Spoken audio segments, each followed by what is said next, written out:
Hi hello నమస్తే జ్యోతి కిచెన్కి స్వాగతం. ఈరోజు మనము ఒక స్పెషల్ వంట చేసుకుందామండి. అదేంటి అంటే అన్ని సీజన్లో దొరకవు, అది వర్షాకాలం మాత్రమే దొరుకుతాయి. ఏంటి అంటే నత్తలు గోంగూర మనం ఈరోజు వండుకుందాము. నత్తలు గోంగూర అయితే ఇందులో కావాల్సిన పదార్థాలు: టమాటాలు ఒక 4 తీసుకున్నాను, పచ్చిమిర్చి ఒక 5, పెద్దఉల్లిపాయ 1, కొంచెం కొత్తిమీర, ఉప్పు, కారము, మసాలాలు, నూనె. వీటితోనేనండి చాలా తక్కువ ఐటమ్స్తో చాలా టేస్ట్గా ఉండేటట్టుగా చేసుకుందాము. ఆ ఫ్లేవర్ అనేది కూడాను పోకూడదు. వేరే అన్ని ఐటమ్స్ మొత్తం వేస్తే ఆ ఫ్లేవర్ అనేది ఉండదు. నత్త ముక్కల ఫ్లేవర్ అనేది ఖచ్చితంగా తెలిసేటట్టుగా చక్కగా టేస్ట్గా చేసుకుందాం. గోంగూరని కూరని ఎలా తయారు చేసుకోవాలో చూద్దాం రండి. ముందుగా నత్తల్లో నుంచి నత్త ముక్క మాంసాన్ని ఇట్లా వేరు చేసుకొని ఇదంతా శుభ్రం చేసుకొని 4-5 సార్లు బండ మీద వేసి ఉప్పు పసుపు వేసుకొని రుద్దుకోవాలండి. ఇలా గట్టిగా ముక్క కూడాను ఇలా గట్టిగా అయ్యేంతసేపు రుద్దుకోవాలి. బాగా రుద్దుకుంటే అందులో నుంచి ఒకలాంటి నురుగా అది వచ్చేసిద్ది, అది మొత్తం పోయిన తర్వాత మనం మామూలు ఈ బియ్యం కడుక్కుంటాం కదండి, ఆ బియ్యపు నీళ్ళతో మళ్ళీ ఇంకోసారి కడుక్కుంటే అందులో ఉన్న జోమ్ మొత్తం పోయిద్ది. ఇలా ఒక 10 సార్లు శుభ్రంగా చేసుకుంటే ఇట్లా చక్కగా వస్తాయి. తర్వాత ఇప్పుడు మనం ఇందాక చూపించుకున్నాం కదా, టమాటాలు, పెద్దుల్లిపాయ, పచ్చిమిరపకాయలు ఇవన్నీ శుభ్రం చేసుకొని కడుక్కొని కోసి పెట్టుకున్నాను. ఇప్పుడు ఎలా తయారు చేసుకోవాలో చూద్దాము. సెట్ తీసుకుందాము, అందులో ఈ నత్త ముక్కల్ని వేసేసుకుందాం.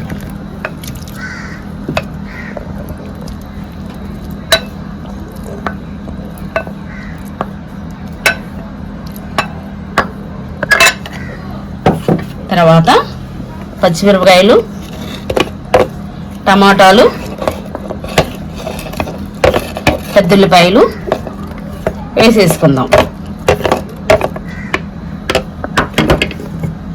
తర్వాత కొంచెం ఉప్పు వేసుకుందామండి. కొంచెం అంటే కొంచెం వేసుకుందాం, ఎక్కువ వేసుకుంటే గోంగూర ఉడకదు. మళ్ళీ కొంచెం వేసుకుందాం, నత్త ముక్కలకు సరిపోను కొంచెం ఉప్పు వేసుకుందాం. తర్వాత ఆయిల్ పోసుకుందాం. ఆయిల్ ఒక 6 టేబుల్ స్పూన్లు తీసుకుందాం. ఆయిల్ కొంచెం ఎక్కువే పట్టిద్దండి. తర్వాత కారం వేసుకుందాం. ఈ స్పూన్తో ఒక 4 టేబుల్ స్పూన్లు కారం వేసుకుందాం.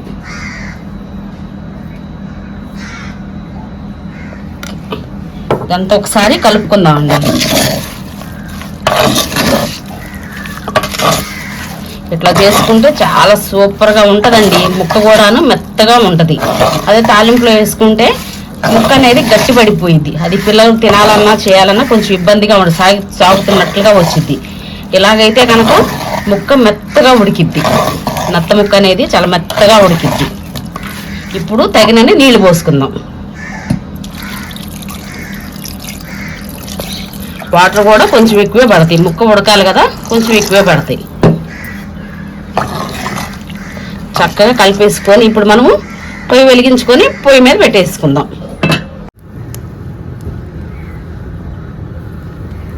ఇప్పుడు పొయ్యి వెలిగించుకున్నామండి. సెట్ని పొయ్యి మీద పెట్టేసేసుకుందాం. శుభ్రంగా అన్నీ వేసి కలిపేసేసుకున్నాం కదా, అది పొయ్యి మీద పెట్టేసేసుకుందాం. పెట్టుకొని ఒక 20-25 నిమిషాల దాకా ఉడకనిద్దాం. మూత పెట్టేసుకుందాం.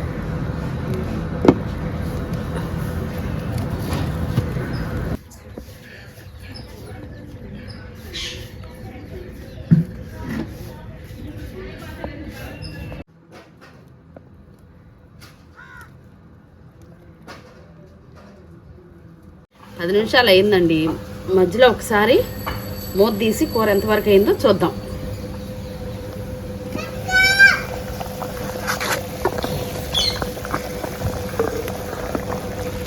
ఇవ్వండి, చాలా వరకు ఉడికిపోతుంది. ఇంకొక 10 నిమిషాలు ఉడికిన తర్వాత ఇందులో గోంగూర పెట్టేసుకుందాం. ఒక 10 నిమిషాలు మూత పెట్టుకొని ఉడకనిద్దాం.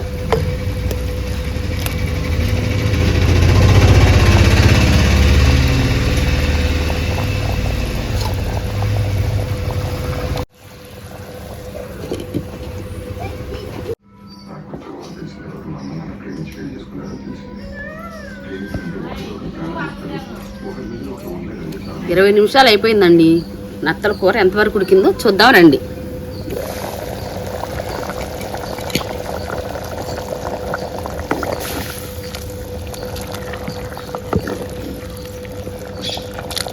బాగా ఉడికిపోయిందండి కూర, బాగా ఉడికిపోయిందండి. ఇప్పుడు మనము గోంగూరని ఇందులో పెట్టేసుకుందాం. ఈ నత్త ముక్కల కూరలో గోంగూరని పెట్టుకుందాం. గోంగూరని శుభ్రంగా ఇట్లా చేసుకొని 2-3 సార్లు శుభ్రంగా కడుక్కోవాలి. వాటర్ ఏమి లేకుండా ఈ గిన్నెలో వేసుకోవాలి. వడి గిన్నెలో వేసేసుకుంటే తక్కువ వాటర్ ఏమి ఉండదు. ఇప్పుడు ఇందులో పెట్టేసుకుందాం. దీన్ని ప్రత్యేకంగా ఉడకబెట్టి ఇందులో వేయాల్సిన అవసరం ఉండదండి. ఇట్లా వేస్తేనే బాగుంటుంది. ఆ నత్త ముక్కలు ఫ్లేవర్ కానీ గోంగూర కానీ చక్కగా అన్ని గోంగూరకు బట్టి చాలా టేస్ట్గా ఉంటుంది.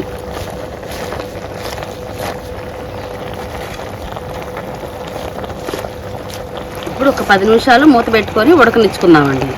చక్కగా ఇట్లా గోంగూర వేసుకుంటేనే చాలా బాగుంటుంది. మా అమ్మ దగ్గర కూడా నేను ఇట్లాగా నేర్చుకున్నానండి. ఇట్లయితేనే చాలా బాగుంటుంది అసలు.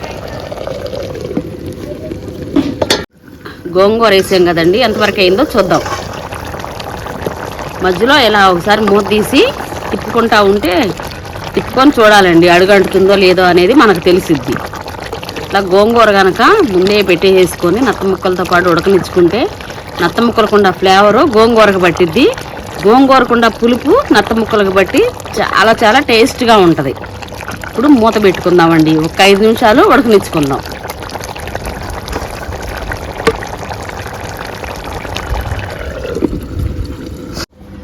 5 నిమిషాలు అయిందండి. గోంగూర కూర ఎంతవరకు ఉడికిందో చూద్దామండి.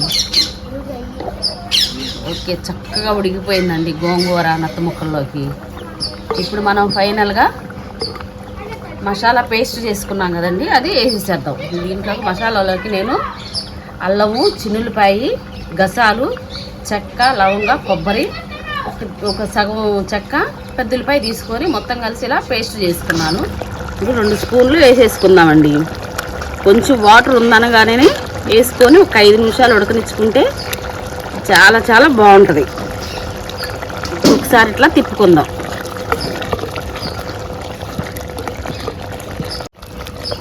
చూడండి, చక్కగా ఉడికిపోయింది.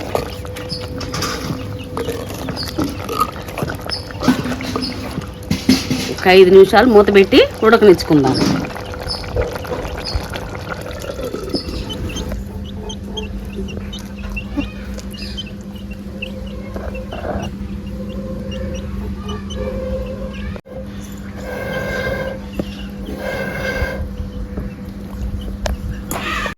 ఐదు నిమిషాలు అయిందండి. మసాలా వేసేసాం కదా, ఇప్పుడు ఎంతవరకు అయిందో చూద్దాము. ఇదిగోండి, చక్కగా ఉడికిపోయింది. నూనె కూడా పైకి వచ్చింది చూడండి ఒకసారి.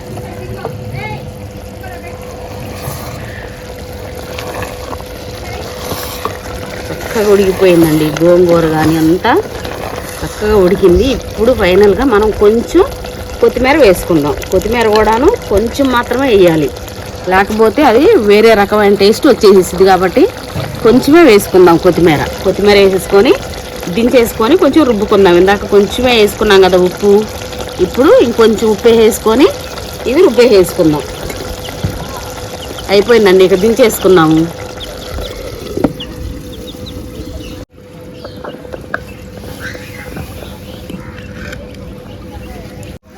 ఇప్పుడు మూత తీసేసి ఇందాక కొంచెమే వేసుకున్నాం కదా ఉప్పు, ఇప్పుడు ఇంకొంచెం వేసుకుందాం. ఇందాకంటే నత్త ముక్కలకు పట్టడానికి కొంచెం మాత్రమే వేసుకున్నాము. ఇప్పుడు ఇంకొంచెం వేసుకుందాము. వేసుకొని రుబ్బేసుకుందాం. సరిపోయిద్దండి, చాలకపోతే చూసుకుందాం తర్వాత. చక్కగా మెదుపుకుందాం.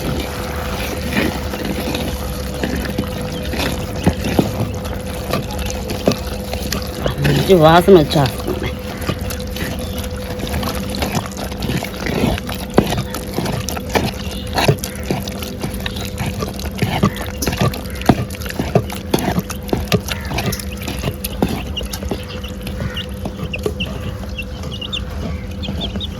ఇట్లా గోంగూరని మెత్తగా రుబ్బుకోవాలండి. ఈ నత్త ముక్కలు అనేవి సీజన్లోనే తప్ప ఎప్పుడు పడితే అప్పుడు దొరకవు. కాబట్టి దొరికినప్పుడు తప్పకుండా తెచ్చుకొని చేసుకొని తినండి. ఈ నత్త ముక్కల వల్ల దగ్గు, ఉబ్బసం, ఆయాసం అనేది తగ్గుతాయి కనుక తప్పకుండా అందరూ తినండి. ఇప్పుడు అయిపోయింది కాబట్టి టేస్ట్ ఎలా ఉందో చూసి చెప్తాను. గుమగుమలాడే చాలా రుచికరమైన గోంగూర నత్త ముక్కల కర్రీ రెడీ అయ్యిందండి. టేస్ట్ చూద్దాము.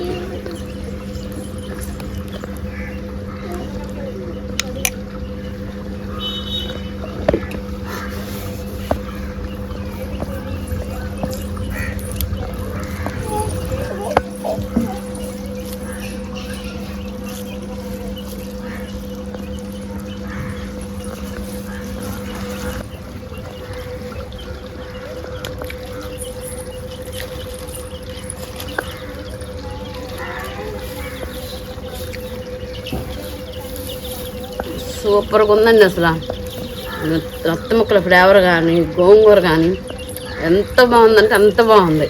ఇట్లాగే మీరు కూడా చేసుకొని కామెంట్ రూపంలో నాకు చెప్పండి. వీడియో కనుక నచ్చితే లైక్ చేయండి, షేర్ చేయండి, సబ్స్క్రైబ్ చేయండి. బాయ్.